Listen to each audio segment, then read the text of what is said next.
The Fema plans to imprison American citizens have generated a lot of interest around the country in locating the potential prison camps throughout the country. These may be facilities currently being used as prisons, such as those you saw earlier, or prisons that are being built supposedly in the name of the war on drugs, or facilities that have other uses but which could be quickly used to detain large numbers of people, such as this Amtrak facility in Beech Grove, Indiana. We're standing now in the main parking lot, which doesn't look too sinister. At this level, it is a very large parking lot, fenced on all sides by fence topped by barbed wire. It also has these electronically operated turnstiles.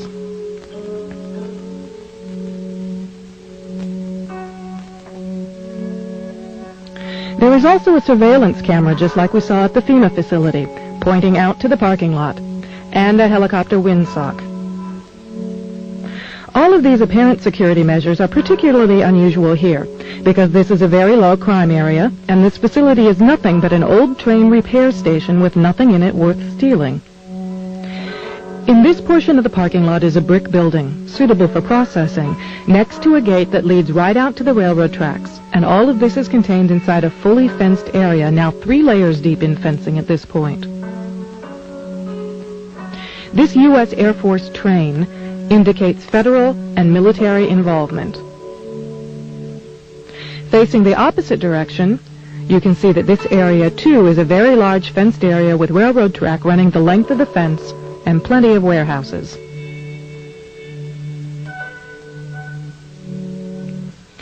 This facility was supposed to have closed in June of 1993, yet instead several $1 million in federal funds have been spent on supposed renovations over the past 2 years. Helicopter windsocks and markers are evident throughout the property.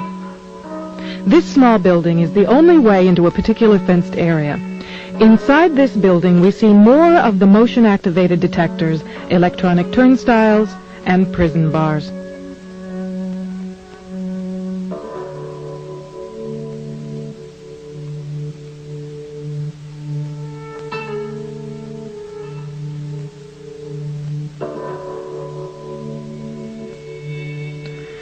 All of the renovations to this property have involved putting in new fencing, electronic turnstiles, concrete flooring in unused warehouse buildings, and putting in large gas furnaces on buildings that were never heated any time in the past 20 years.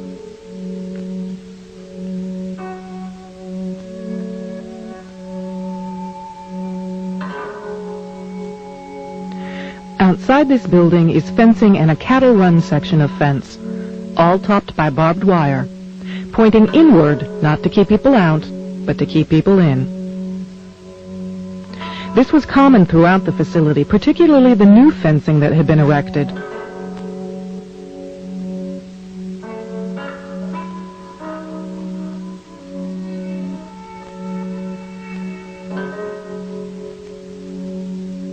Inside the fenced area on the other side of the building, you'll see signs that say Red Zone, right up next to the railroad tracks that run the length of the fenced area.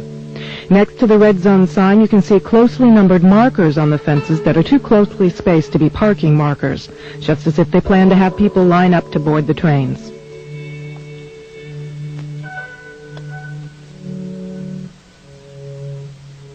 Here's a helicopter marker on the power lines outside the facility, indicating expected helicopter traffic, and again, another tall radio antenna.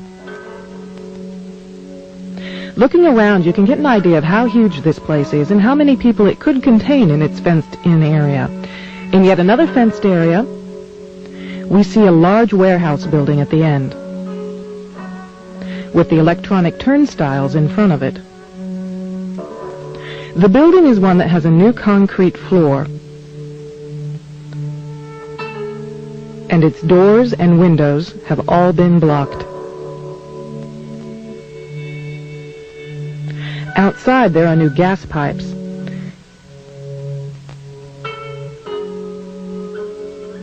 Even as we were filming, a black helicopter flew over us, observing what we were doing, which has happened many times when we have been at the facility.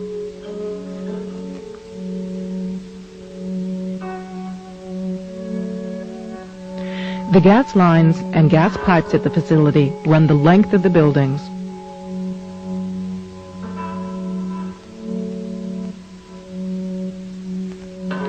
And come out at some very, very large, brand new furnaces that have been installed at the buildings throughout the facility.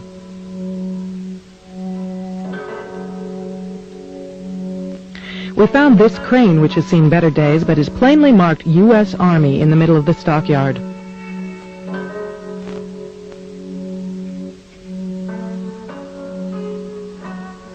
We found other fully working military trucks and equipment here at other times. Inside the facility, we found large fenced-in areas next to the railroad tracks marked green zone and blue zone, suitable for holding a lot of people. Many of the old warehouse buildings have had new concrete floors put into them.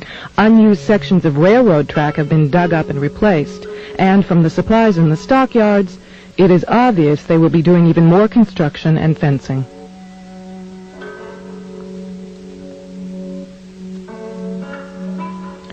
Senator Lugar of Indiana recently obtained more federal funding to renovate this facility, which is supposedly only for the repair of broken trains and where most of the buildings on the property haven't been used for years. It certainly appears they are expecting more than just broken trains. This tower, overlooking the entire facility at one end of the facility along the railroad tracks, also has a radio antenna on it with a ladder up inside of it. It would make an excellent watchtower.